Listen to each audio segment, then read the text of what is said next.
India market invest mindset আপনাদের স্বাগত। যা চ্যানেল নতুন এসেছেন তাদেরকে হলো প্লিজ চ্যানেলটাকে সাবস্ক্রাইব করবেন, লাইক করবেন, বেল আইকনটা প্রেস করবেন, তার সাথে অল বাটনটা প্রেস করবেন, নোটিফিকেশন সঙ্গে সঙ্গে আপনাদের কাছে গিয়ে পৌঁছাবে। আমরা কিন্তু এখন ব্রেকিং নিউজ নিয়ে আলোচনা করতে চলেছি। যেই ব্রেকিং নিউজটা কিন্তু 30 তারিখে আসার কথা ছিল, কালকেও সেই নিউজটাকে নিয়ে ভিডিও তৈরি করেছিলাম, তখনও পর্যন্ত কিন্তু নিউজটার ডিটেলসটা পাওয়া যায়নি। অর্থাৎ সেবির কাছ থেকে যে খবরটা আসার কথা ছিল 30 তারিখে, তো সেটা পাওয়া যায়নি। কালকে লাস্ট ভিডিও যেটা বানিয়েছিলাম এই সেগমেন্টকে নিয়ে, সেখানেও কিন্তু নিউজটা আসেনি তখনও পর্যন্ত।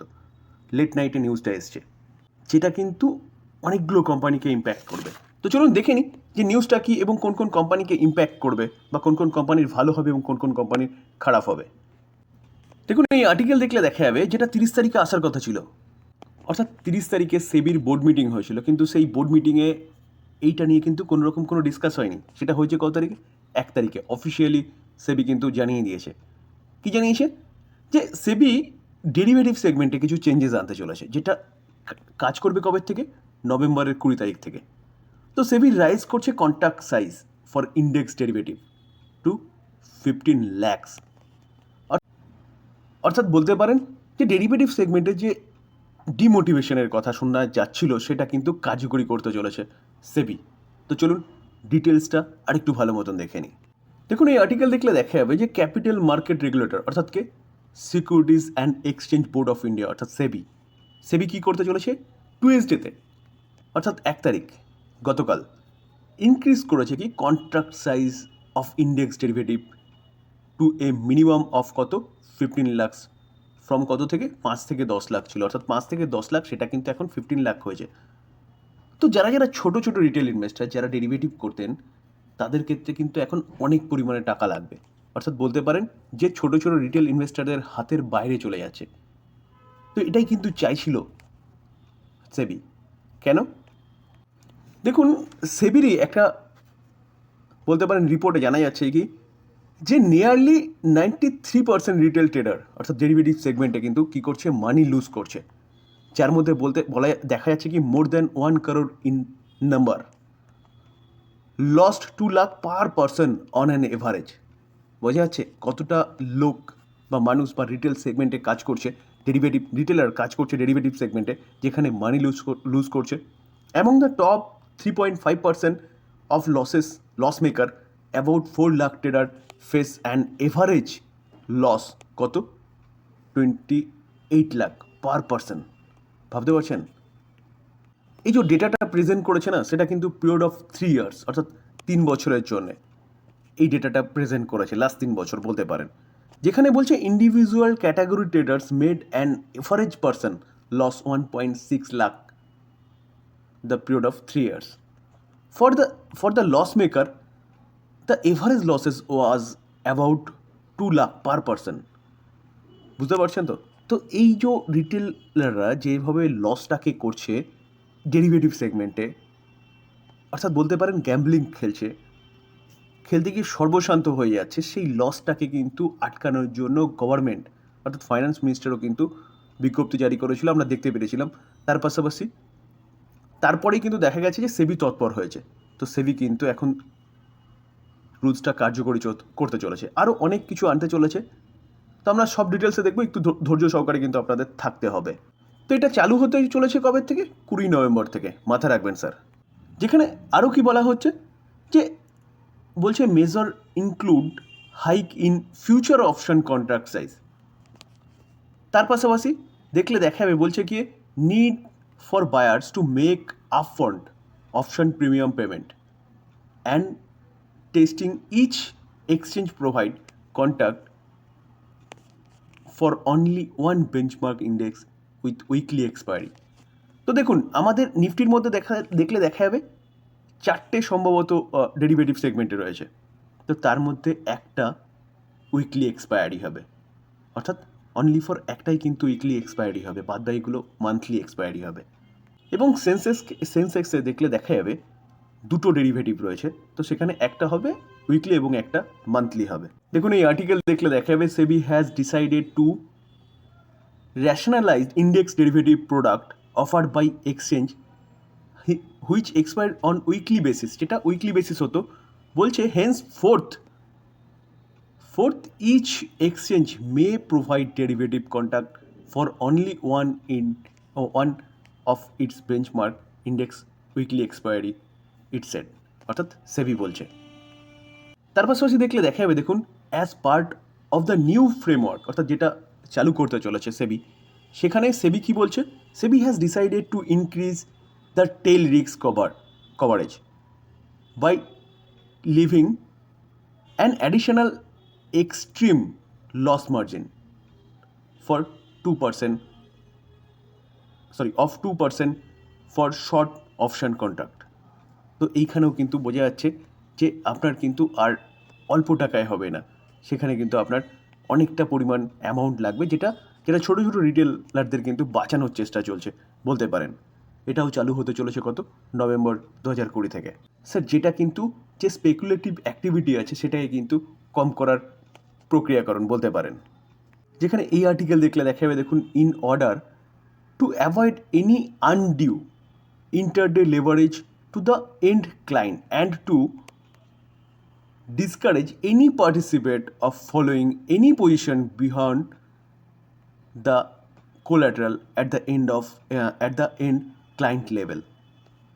বলছে it has been decided to mandate collection of option premium upfront from option buyers by the trading member, clearing member, the SEBI said। তো এই যে বলছে আপফ্রন্ট মার্জিন কালেকশন যেটা রিকোয়ারমেন্ট, সেটা চালু হতে চলেছে কত, এটার ক্ষেত্রে একটু রিল্যাক্সেশন দেওয়া হয়েছে, যেটা 1st Feb থেকে কিন্তু 2025-এর 1st Feb থেকে চালু হতে চলেছে। যেখানে স্যার এবারের বাজেট অর্থাৎ 2024-25-এর যে বাজেট ডিক্লেয়ার হয়েছে, সেখানে কিন্তু সরকারের চিন্তাভাবনা সেটাও কিন্তু স্পষ্ট হয়ে গেছে। কীরকম, দেখুন, এফএনওতে যে ট্রেডিং হয় সেই ট্রেডিংয়ে কিন্তু সরকার কী করেছে, এসটিটি, তো এসটিটি যে অন ফিউচার কতটা বাড়িয়েছে, 0.0125 ছিল, সেটা 0.02 করেছে।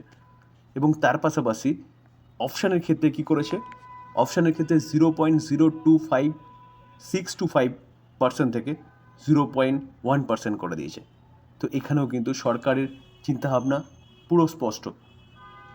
তো এই জায়গায় দাঁড়িয়ে কি হতে পারে, অবভিয়াসলি সরকার কি করছে, ডেরিভেটিভ সেগমেন্টে অপশন এবং ফিউচারের সেগমেন্ট থেকে যে মানুষকে অর্থাৎ ছোটো ছোটো রিটেলারদের কিন্তু বাঁচানোর চেষ্টা চলছে, যেটা আমাদের অর্থনীতির জন্য কিন্তু ভালো হবে। কারণ ছোটো ছোটো রিটেলাররা যদি তাদের টাকা হারায় এফএনওতে, তাহলে কিন্তু টোটাল অর্থনৈতিক কাঠামো ভেঙে পড়বে। তো তার জন্যে কিন্তু সেবি এবং সরকারের এই পদক্ষেপ। তো এই জায়গায় দাঁড়িয়ে কোন কোন কোম্পানিগুলোর ফায়দা হতে পারে আমি আগেও আলোচনা করেছি, ছোট্ট একটু টাচ দিয়ে রাখি, তাহলে আপনাদের বুঝতে ভালো হবে, বা যারা আগের ভিডিও দেখেননি তারা মোটামুটি একটা আইডিয়া পাবেন। যেখানে সবচেয়ে বেশি ফায়দা যদি হয় তাহলে কিন্তু সিডিএসএলের হবে। কেন, কারণ এই যে কোম্পানিটার কাজ কী করে, দেখুন, আপনি ডেলিভারি বলুন, পজিশনাল বলুন, যা কিছু করছি, যা বাই করছি, সেগুলো কিন্তু সিডিএসএলের কাছে গচ্ছিত থাকছে। এবং যখন আমরা সেল করছি তখন একটা চার্জেস দিচ্ছি, এবং এই কোম্পানিটা তখন কী করছে, ডেবিট করে দিচ্ছে। তো সেই জায়গায় দাঁড়িয়ে যত ইনভেস্টমেন্ট হবে, যত ডেলিভারিতে কাজ হবে, তত কিন্তু এই কোম্পানিটার ভালো হবে। তো ডেরিভেটিভকে ডিমোটিভেট করা মানে কিন্তু ইনভেস্টমেন্টকে বাড়াওয়া দেওয়া। তো সেই ক্ষেত্রে কিন্তু স্যার এই কোম্পানিটার ফায়দা হবে। তো এই কোম্পানিটা আপনি রাডারে রাখতে পারেন। তার পাশাপাশি স্যার শুধু এইচডিএফসি অ্যাসেট ম্যানেজমেন্ট কোম্পানি না, যতগুলো অ্যাসেট ম্যানেজমেন্ট কোম্পানি আছে, কি নিপন বলুন, কি ইউটিআই বলুন, কি এইচডিএফসি বলুন, প্রতি কটা কোম্পানির ফায়দা হতে পারে। কারণ তখন মিউচুয়াল ফান্ডের মাধ্যমে কিন্তু মার্কেটে টাকা আসবে। তো মিউচুয়াল ফান্ডের মাধ্যমে মার্কেটে টাকা আসবে মানে মিউচুয়াল ফান্ডের কিন্তু বলতে পারেন যে ভালো মুভমেন্ট দেখা যেতে পারে, যেহেতু এর মাধ্যমে টাকা আসবে মার্কেটে, আসবেই বলছি না, আসতে পারে। তো এই কোম্পানিগুলো কিন্তু আপনি রাডারে রাখতে পারেন। আমরা অলরেডি দেখছি যে মিউচুয়াল ফান্ডের ব্যাপক একটা গ্রোথ দেখা যাচ্ছে। তো সেই জায়গায় দাঁড়িয়ে মিউচুয়াল ফান্ড তো ভালো করছেই, অর্থাৎ এএমসি কোম্পানিগুলো তো ভালো করছেই। তার পাশাপাশি এই সেগমেন্ট অর্থাৎ ডেরিভেটিভকে যে ডিমোটিভেট করা হচ্ছে, সেই জায়গায় টাকাটা কিন্তু এখানেও আসতে পারে। এই কোম্পানিগুলো অর্থাৎ যতগুলো এএমসি কোম্পানিগুলো আছে, সবকটা কোম্পানি কিন্তু আপনি রাডারে রাখতে পারেন। স্যার, ব্যাংক থেকে টাকাটা উঠে মার্কেটে যাচ্ছিল, তো রিটেলাররা কি লস করছে মানি। তো সেই জায়গায় দাঁড়িয়ে যদি ছোটো ছোটো রিটেলারদের ডিমোটিভেট করা হয় বা ডিমোটিভেট করা হচ্ছে, তো সেই জায়গায় দাঁড়িয়ে টাকাটা কিন্তু আবার ব্যাংকেও আসতে পারে। তো ভালো ভালো ব্যাংক এই ব্যাঙ্কগুলো কিন্তু আপনি আপনার রাডারে রাখতে পারেন। এইচডিএফসি বলুন, আইসিআইসিআই বলুন, অ্যাক্সিস বলুন, কোটাক বলুন, এসবিআই বলুন, ভালো ভালো ব্যাঙ্ক। তো ব্যাঙ্কিং সেক্টরে কিন্তু ভালো মুভমেন্ট দেখাতে পারে, কারণ কারণ টাকাটা যদি এফএনও বা ফিউচারে না যায় তাহলে কিন্তু ব্যাঙ্কেও ঢুকতে পারে। স্যার ক্যাম্পস, এই কোম্পানিটার কিন্তু ফায়দা হতে পারে। কেন বলছি? কারণ এই কোম্পানিটা মিউচুয়াল ফান্ডের সাথে যুক্ত আছে, তার পাশাপাশি ইন্স্যুরেন্সের সাথে যুক্ত আছে। তো সেই জায়গায় দাঁড়িয়ে স্যার অনলাইন ইন্স্যুরেন্স করতে পারবেন, এই কোম্পানিটার মাধ্যমে মিউচুয়াল ফান্ড করতে পারবেন। তো এই কোম্পানিটারও ফায়দা হতে পারে, এই কোম্পানিটাও কিন্তু আপনি রাডারে রাখতে পারেন। স্যার যদি লস হয়, কোন কোম্পানিগুলোর লস হবে? বিএসসি, এনএসসি বা ব্রোকিং হাউসের সাথে যুক্ত যেসব কোম্পানিগুলো আছে সেসব কোম্পানিগুলো, যেমন অ্যাঞ্জেল ব্রোকিং, 5 পয়সা ব্রোকিং। তো যেসব ব্রোকিং হাউসের কোম্পানিগুলো আছে সেসবের খারাপ হবে, কারণ কারণ যত মানুষ এফএনও করবে, যত মানুষ কল পুট অপশান বলুন, ফিউচার বলুন, যা কিছু করবে, এই কোম্পানিগুলোর ইনকাম বাড়বে। কারণ কোম্পানিগুলোর ট্রানজ্যাকশান চার্জ দিতে হবে, বিভিন্ন রকম চার্জেস দিতে হবে। তো সেই জায়গায় দাঁড়িয়ে এই কোম্পানিগুলোর ইনকাম কিন্তু বাড়তো। তো যেখানে ডিমোটিভেট করা হচ্ছে, এই কোম্পানিগুলোর ইনকাম কিন্তু কমতে চলেছে।